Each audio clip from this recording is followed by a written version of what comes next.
Assalamualaikum warahmatullahi wabarakatuh. Alhamdulillahi rabbil alamin, wassalatu wassalamu ala asrafil anbiya'i wal mursalin nabiyina Muhammadin wa ala alihi wa sahbihi ajma'in, amma ba'du. Baik teman-teman sekalian, saya lanjutkan. Tadi nyampe poin kedua, semangat ibadahnya. Memang dalam ibadah ini kita harus antusias, jangan malas. Misalkan seorang bapak, ya, ini calon-calon bapak, perhatikan. Misalkan pulang, ini bayangkan imajinasi jadi bapak, ya, jadi bapak. Kemudian bawa oleh-oleh ke rumah, misalkan permen lah. Kemudian dua anak kita lagi asik main PS. Main PS. Kemudian dipanggil sama bapaknya, nak, sini nak, ayah bawa hadiah, ayo siapa yang mau? Yang satu, si A ini, si A dan si B. Si A ini langsung respon kepada bapaknya, kepada ayahnya, langsung begini, hah? Hadiah? Langsung kemudian dia lari-lari kepada ayahnya. Ayahnya yang membawa hadiah tadi digini-ginikan. Kemudian anaknya si A ini antusias, merebut begini, macam-macam. Pokoknya ayahnya ditarik, ya, sampai loncat-loncat, ditarik bajunya dengan senang dan antusias. Sementara si B cuek, ya, apa hadiah apa paling koyo ngono kae. Kira-kira naluri bapak, kira-kira yang dahulu mendapatkan hadiah itu dikasihkan yang mana? Hah? Si A, yang pertama tadi. Bayangkan kita yang mengaku hambanya Allah, dengan Maha Pemberi rizki, kok sepertinya nggak antusias banget itu loh, males, sadan maneh. Seolah-olah ibadah itu menjadi pengganggu aktivitasnya. Naudzubillah. Tidakkah kita ingat wa ma khalaqtul jinna wal insa illa liya'budun? Allah tidak akan menciptakan jin dan manusia melainkan supaya mereka beribadah kepada Aku, kata Allah. Dan Allah tidak butuh ibadah kita yang butuh ibadah. Seandainya seluruh makhluk di muka bumi ini tidak menyembah Allah, Allah pun tidak akan turun derajatnya. Oleh karena itu teman-teman semuanya, sepulang dari sini harus ada peningkatan kualitas keimanan kita. Ibadah kita harus lebih bagus. Kalau tidak dimulai dari sekarang, terus kapan lagi? Kita tidak tahu kapan kita akan berakhir. Karena kematian itu banyak yang secara mendadak.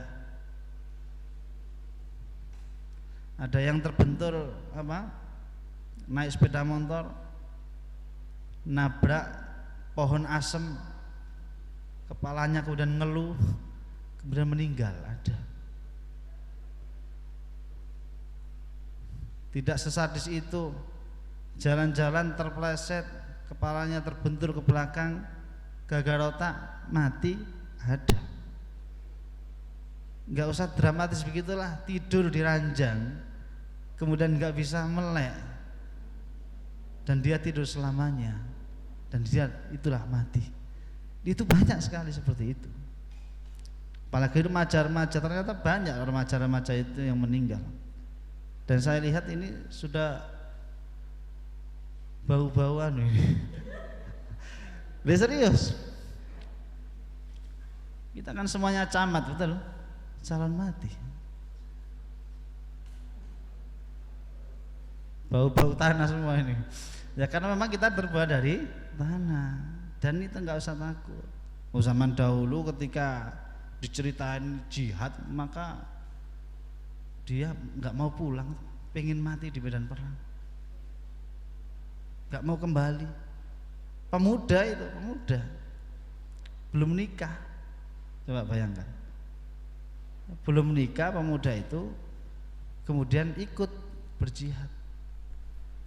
Dia memilih tempat barisan yang terdepan, kemudian dilarang, jangan di depan, belakang, kamu baru pengalaman. Tidak, Allah menyuruh saya di depan, dikeluarkan ayatnya tentang itu, maka nggak bisa bantah. Dan ternyata betul meninggal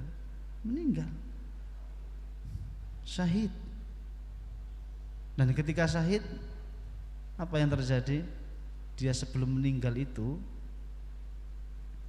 dia mengabarkan kepada panglima perangnya, dia sedang ditunggui sama bidadari. Kemudian dia meninggal.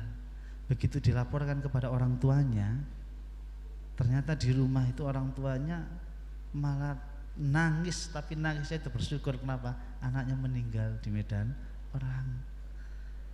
Artinya tidak terlalu takut amat-amat lah kalau kita dalam jalan kebenaran, nggak usah takut. Nah ini teman-teman, karena orang sudah keimanannya kuat itu begitu. Cobalah dipelajari kisah-kisah para sahabat, para pejuang-pejuang. Ada yang medan perang itu makan kurma, dibilangin kalau mati masuk surga, iya masuk surga, langsung tuh kurmanya dibuang.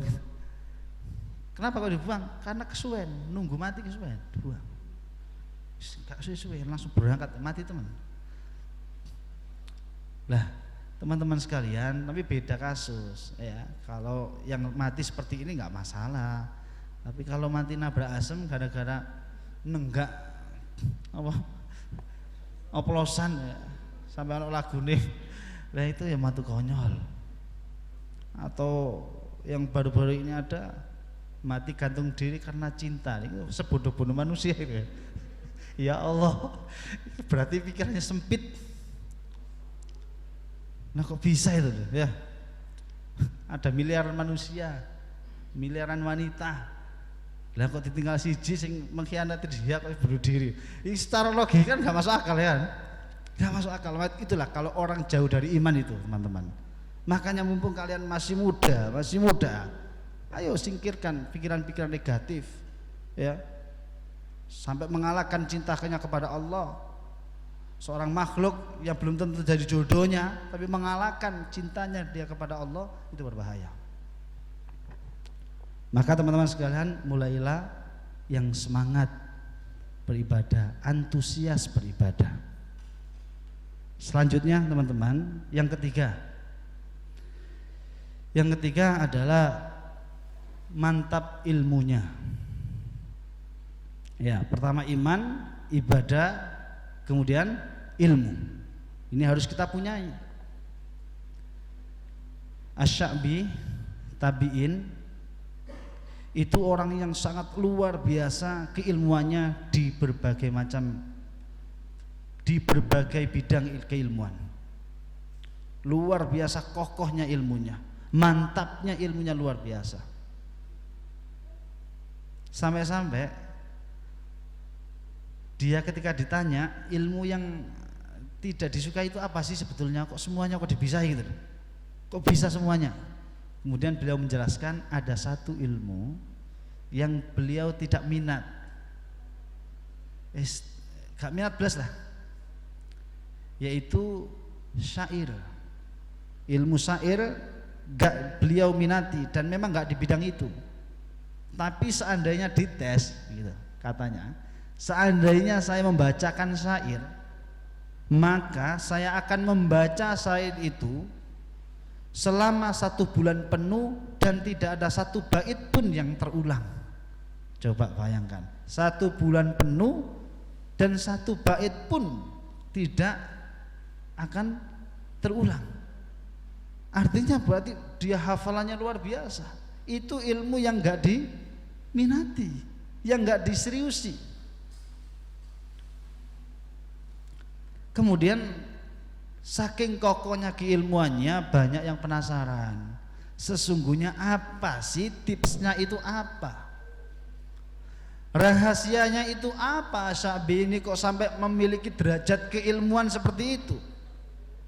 Lah ini teman-teman ada yang pengen tahu enggak? Yang akhwat, ada yang pengen tahu enggak? Sehingga memiliki derajat keilmuan seperti itu. Kemudian Asy-Sya'bi menjelaskan.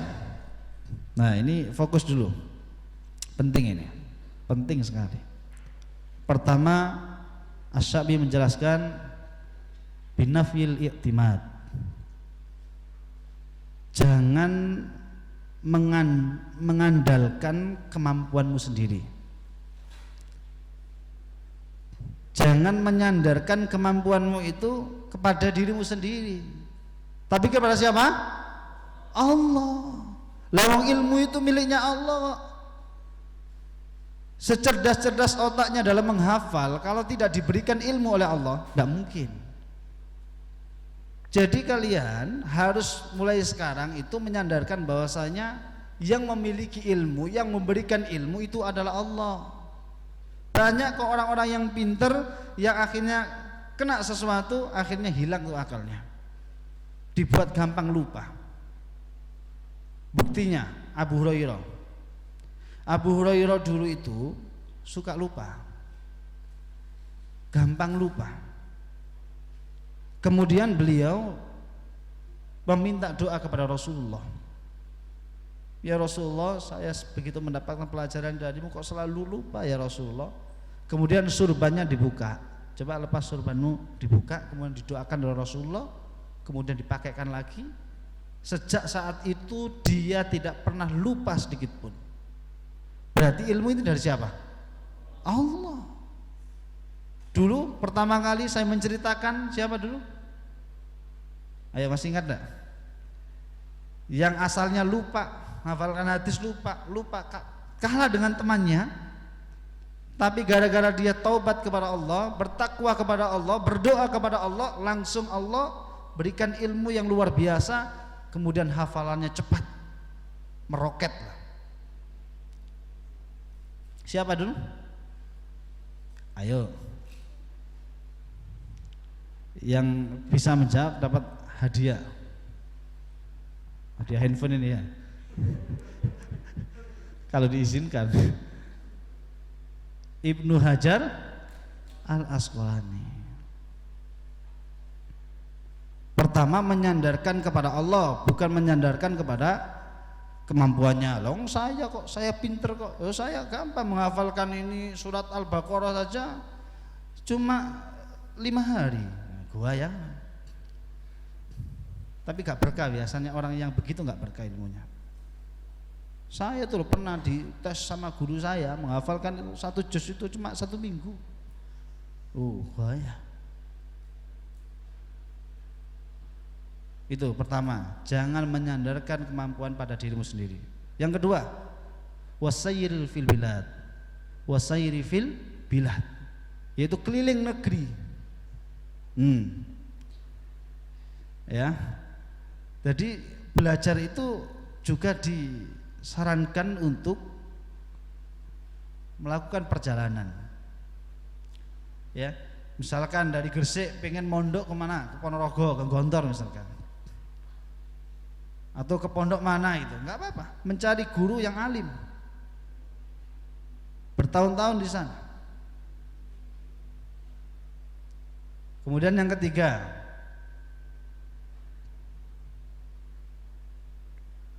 wasobrin kasobril jamad, sabar seperti sabarnya benda mati.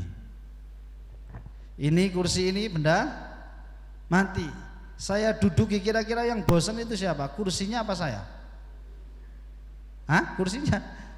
Orangnya, sayanya yang bosan. Sampai subuh tidak kuat saya. Tapi kursi ini kuat, mau diduduki. Nah, orang yang ahli ilmu itu begitu teman-teman.